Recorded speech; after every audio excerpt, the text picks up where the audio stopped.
And so they're having to do all these assessments, and so we try to look at right before we hit that, beginning to bring a new person in. Also, there are some issues of assigning staff for counseling. Because of the mental health issue, it may be preferable to have a female or a male counselor. We've tried to do some geographic containment. That hasn't really worked. And then the other big issue is the need for bilingual counselors. And I know that yesterday we were talking, and we have very little capacity to serve bilingual kids anymore. The last 3 counselors we hired, none of them were bilingual, and so we're starting to get a wall there. And, so is this caseload firm, because I'm thinking for our speech therapists,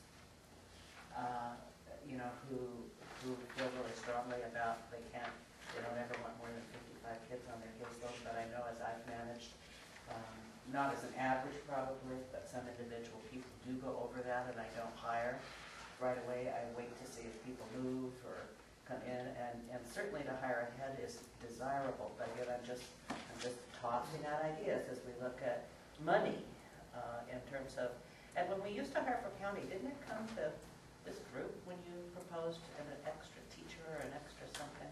Yes. Okay. And I have much more than 55 on our caseload. But I'm just curious in terms of, as we learn how, right. I'll always bring it to you and ask. But I'm just saying, this is all brand new, and I'm like an out year. I may have missed something. I apologize if I have. But I'm just trying to make a comparison, because certainly looking at 3 new staff members in the first 2 or 3 months of school, which is 66 kids, maybe we're making that many referrals.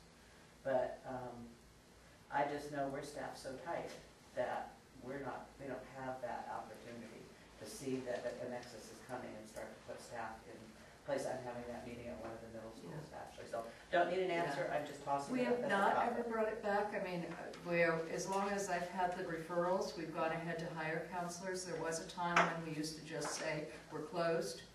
They can't take any more referrals, and we did get a lot of backlash for that. We, you know, and even with the way we've been proceeding, we have never, you know, we've always returned money. So I think it's working for now. It's working. They've been very, you know, and by the end of the year, very, very often have people with caseloads well over 25. And it's just, they can't sustain that the whole year. And I think that we're also, you know, seeing now more and more complex kids. And I think that we need to think about even, you know, as the work group gets together to talk about what we would like, is to say, you know, would it be more cost advantageous to have a student being seen 3 times a week than referring to residential? Because right now, our model has pretty much been one-to-one individual counseling, and 1 time a week. And I think, you know, with this with looking at taking over the whole range of services, we really want to start to think about what other models might work. There could be some kids that could be seen in group, you know, like your speech therapists see groups. You know, but they're not always all at the same school.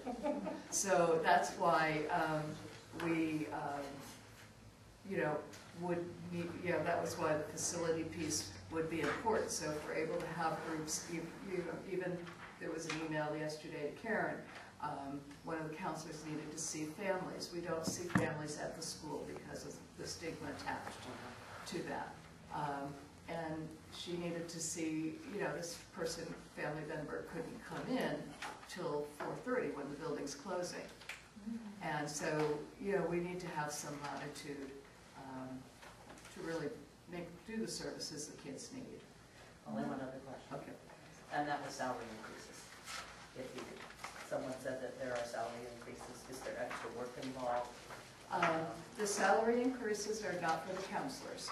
You know, so the salary increases we were looking at, one. And don't take it personally. Every time I answer this question. Right. One, I don't know if I would really put it under the venue of a salary increase, but we're asking to hire a office specialist who would provide services for the clinical counselors, and also do the scheduling of IEPs for our non-public schools. So, and that's at the regular rate. Is that put in here somewhere? And this would be funded 75% from mental health It's on the counseling staff page now. and 25% from the XPOT for the to account for the non-public school IEPs. So we split that. We are asking to change the administrative and fiscal analyst positions to office manager and consultant positions. And basically, in the other two SELPAs, these are the positions that are in place in the other two SELPAs. At the time that those positions were upgraded, the West End SELPA did not do that. That was before I came on. But I recall some conversation. Yeah,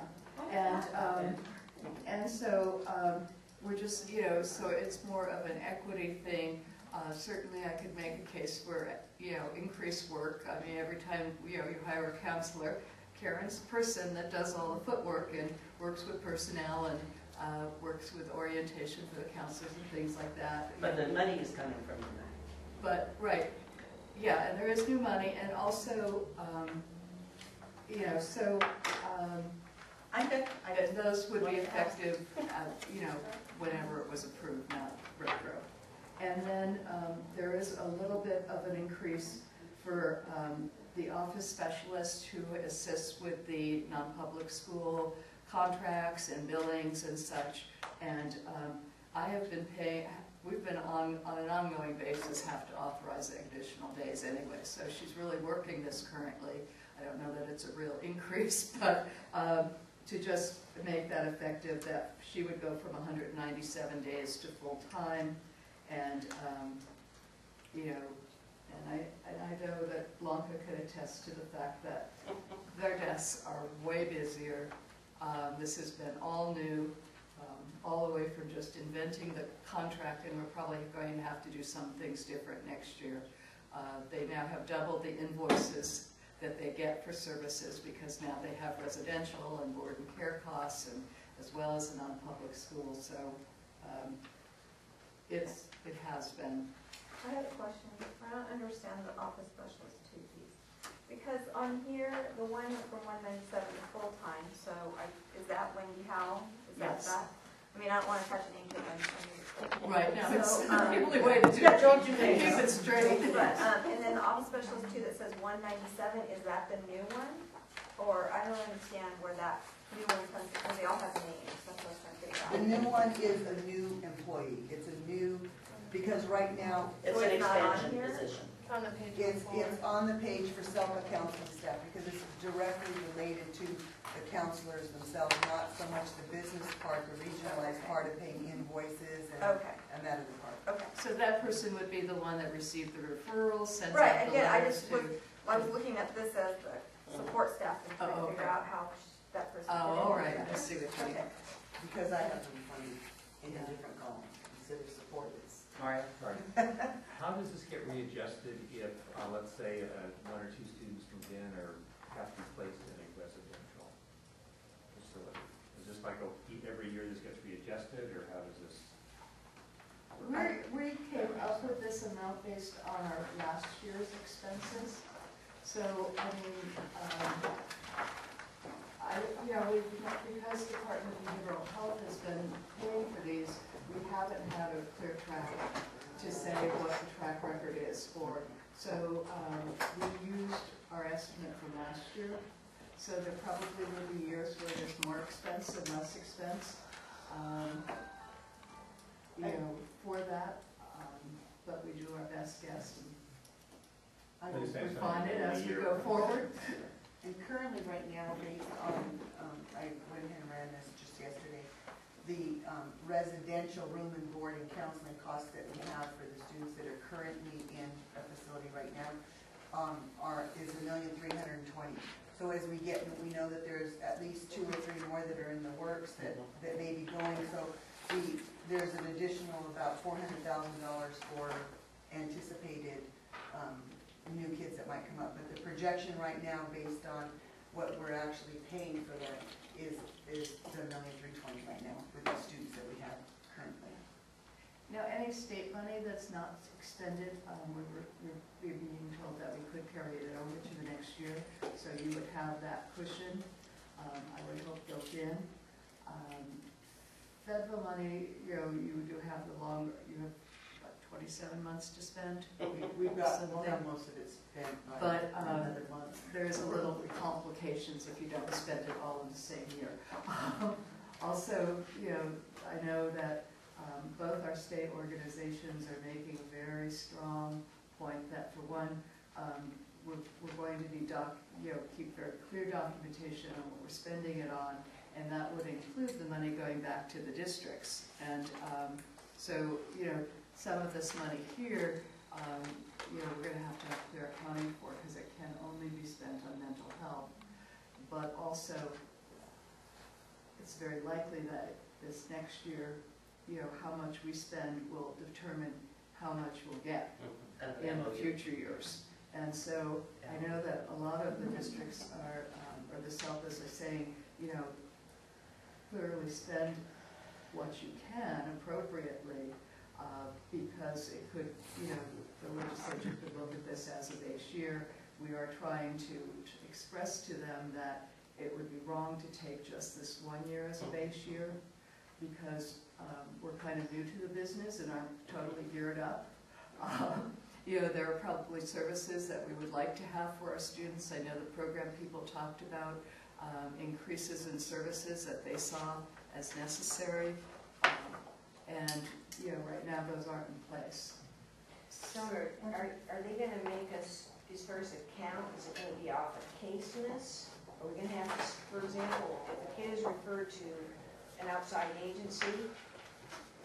Yeah, they're not going to be able to pull it from cases. Okay. You have to send specific documentation to CDE to account for these, you know, and, well, we had to redo the documentation we sent last year. In fact, they liked our documentation originally and sent us, or, you know, approved it, and then decided they needed to even, so we had to have, you know, pretty much, and you're going to want to have your backup by student, your exact process. We can do that. I was just worried if it was that we don't want to put it necessarily on caseness if a kid's getting referred to our clinic.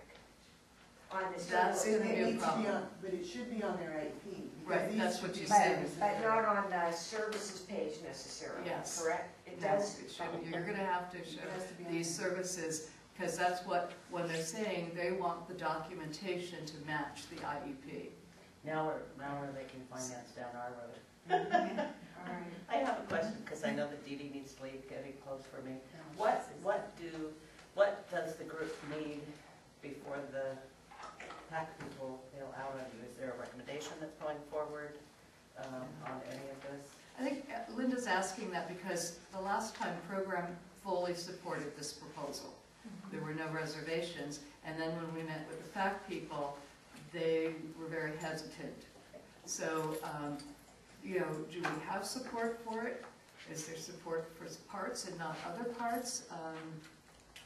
And that's my question to my Do you want to just take a... From a program perspective, if you're okay with it, I still have some reservations on the funding standpoint. For example, the $313,000 that DBH is getting this year one-time funding, is that an expense that's going to come back into the program cost next year? And so right off the bat, what we've been allocated this year will be decreased by that $313,000 next year. So again, another argument for... I don't think that's necessarily the case. I think that the money that was going to DBH is one-time money for them. Our pot isn't changing. That we don't anticipate it changing. But that money, the money from DBH could come to schools. It could get more. It's going to come this Or way. the state could just keep it and say, But okay, it's now a it's negative still effect this on year, us. you're serving the student.